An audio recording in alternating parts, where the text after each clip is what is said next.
Es gribētu daļai atbildēt uz jautājumu, vismaz kā es to saprotu, uz to, ko jūs jautājat par disidenciju. Tas patiešām ir fakts. Ja mēs runājam, mēs tā glorificējam Astru, un pamatot, protams. Es ceru, ka neviens te nesāks man teikt, ziniet, tu tā pateici sliktu kaut ko un tam līdzīgi, es negribu taisnoties pēc tam. Mēs zinām, arī glorificējam, tāpēc, ka tas ir arī viens no nedaudziem, kas mums ir vispār, ja? Un tā pašā laikā ir ļoti interesanti paskatīties. Mēs arī bieži vien pieminam Astras pēdējo runu tiesā. Viņi ļoti uzmanīgi izlasīja.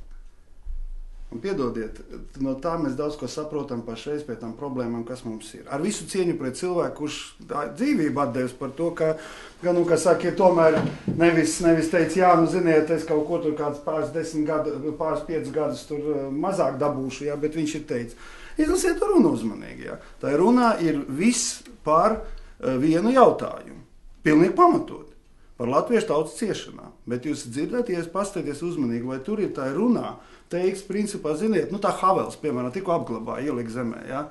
Havels, kurš saka, jā, ka ir, protams, tā ir manas tautas problēma, bet ir kaut kāds vispār problēmas, ja? Un tur tā nav. Un tā ir tā problēma, protams, mēs varam runāt par mūsu, kas saka, tiem sarežģītiem gadiem, viss tas tā ir. Ticiet man, es savulaik esmu sausumot izrunājis, ja? Liecinieki ir un tā, bet problēma ir tāda, ja? Ka, manuprāt, bieži vien aiz savām sāpēm mēs aizmirsām kaut kādā veidā to, ka sabiedrība nevar būvēt tikai uz vienām sāpēm. Ja? Un es nevaru visu laiku stāstīt, cik man ir grūti un domāt, ka visa tā sabiedrība, cik līdzjūtīgi tā arī nebūtu, tikai vien par to domās, ka lūk, tā sāpe bija un ka to sāpi jāpārvar. Ja? Tā cerēt šādā veidā, es domāju, ka, zināmā mērā pateikt tai otrai, tagad vienīgais, kas tev atliek, just man līdzi. Ja? Es uzreiz teikšu, es neņemos spriest par Aini pašreiz. Es runāju, jūs man uzdevāt jautājumu, un manuprāt, es pie Aini atgriezīšos, mēģināšu vēlāk atgriezt. Un manuprāt, arī kad mēs paskatāmies uz tiem pēdējiem 20 mūsu dzīves gadiem, uz ko mēs varam atskatīties, ja? Ka, protams, no tām mūsu lielām problēmām arī radās tā, var teikt, es gribētu tā nosacīt, ja salīdzinām 3 Baltijas tautas, tad mēs varētu teikt, ka to sāpju procents bija precīzi atbilstoši proporcijām sabiedrībā. Ja? Un šajā ziņā varbūt mēs brīžiem, ja?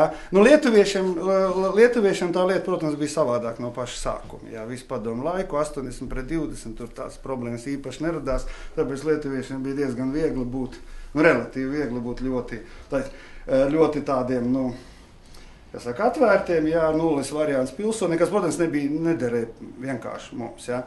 Bet, ko es gribu teikt? Manuprāt, tā mūsu galvenā problēma, kuru saskatu Raiņa nozīme, es neņemos spriest par idejām, es neesmu tā tik ļoti, var teikt, iedziļinājies, lai es varētu teikt.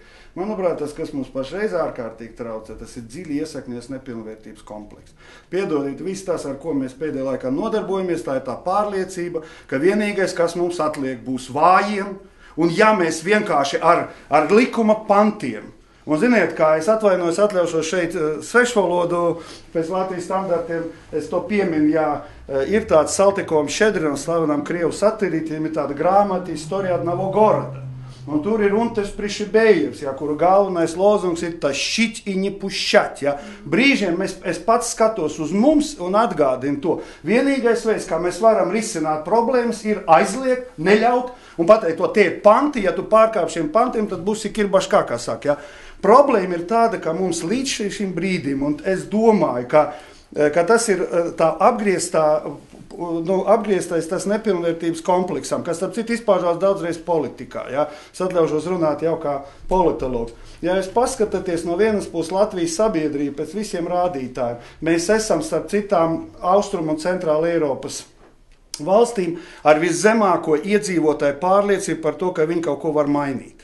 Tas ir tā, to paskatieties visos kaktiņkums teļaus man samelot, visur mēs esam zemākajā līmenī. Tā pašā laikā, ja mēs salīdzinām 3 Baltijas valstis, un nerunājot nemaz par Zviedriju un Somiju, nu kā tādām jau attīstītām demokrātiem, tad mums ir lielākais cilvēku procents, kuri saka, ka vajag vienu stipru līderi. Es vajag nevis autoritāru, bet stipru līderi, kas atnāks un visu sakārtos. Ja? Kas apgrieztā, tas cilvēki netic savam spējām, līdz ar to viņi saka, nu tad beidzot atnāks. Ja? Tur ir tā Zatlera fenomens, kad nu pēkšņi visi sacerējās, nu tūlīt atnāk. Un tagad ir vilšanās, 4% vai cik viņam tur reitings, bija cik 20 pār 2 mēnešu laikā. Ja?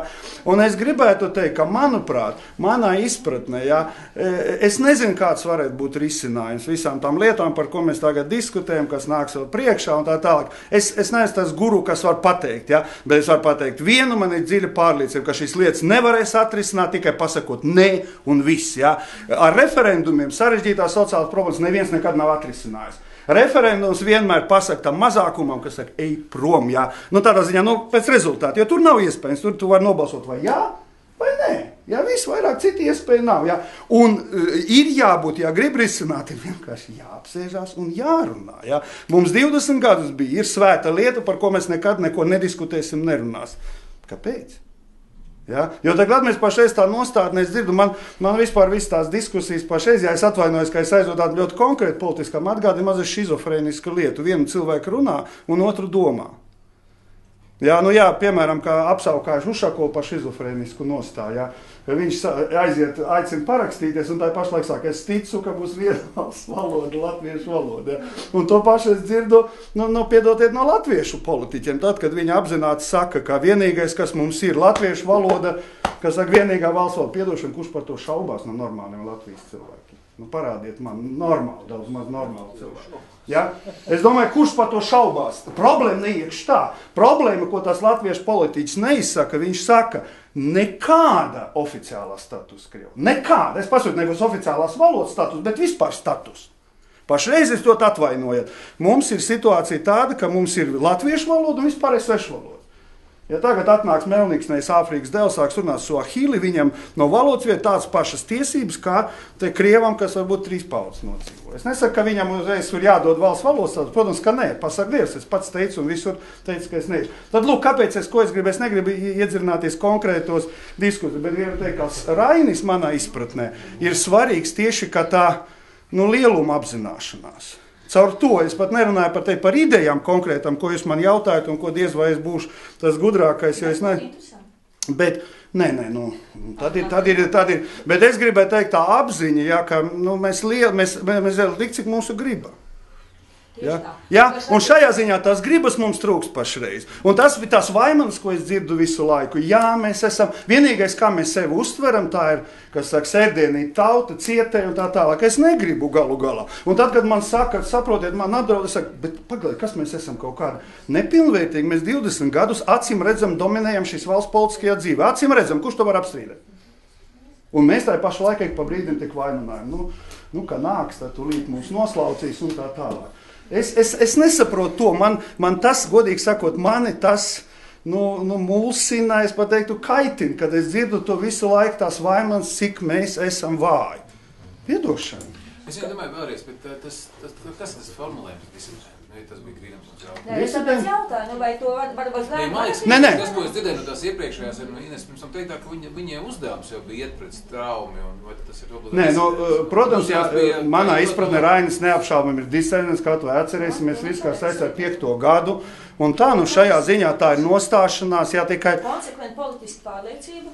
Konsekventi nostāšanās pret tā pamats traumu. Jā. Pret autoritāru režīmu kā tādu. Bet ja mēs runājam, piemēram, ļoti diezgan viegli izskaidrot, kāpēc lietuviešiem bija daudz vairāk un pat tiešām nesalīdzinām vairāk disidentu. Pirmkārtām katoļu baznīca, ka šeit Ines pareizi teica, ja, un tāpat kā poļiem, katoļu baznīca, kurai ir ļoti senas tradīcijas, var teikt, tas nav vārds opozīcija, bet uz savu īpašo vietu pretenzija attiecībā pret valsts varu. Tā nāk no vissenākiem laikiem, ja, Tas ir tā katoļu baznīca lieto neapšaubāmi. Viņam tagad bija šīs te hronikas, ko viņi izdeva, ko tā arī čeka tā arī neatklāja. Ja? Līdz 80. gadu beigām viņi izdeva, man liekas, pāri pa 10 gadiem, 80 pāri numurus izdeva, ja?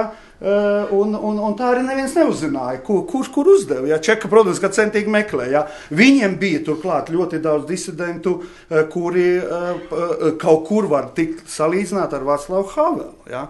Kas, zināmā mērā, šīs te vispār cilvēciskās lietas uzsver. Ja? Daudz sarežģītāk man izskaidrot, kāpēc Igauniem ir daudz vairāk. Tas ir interesants jautājums.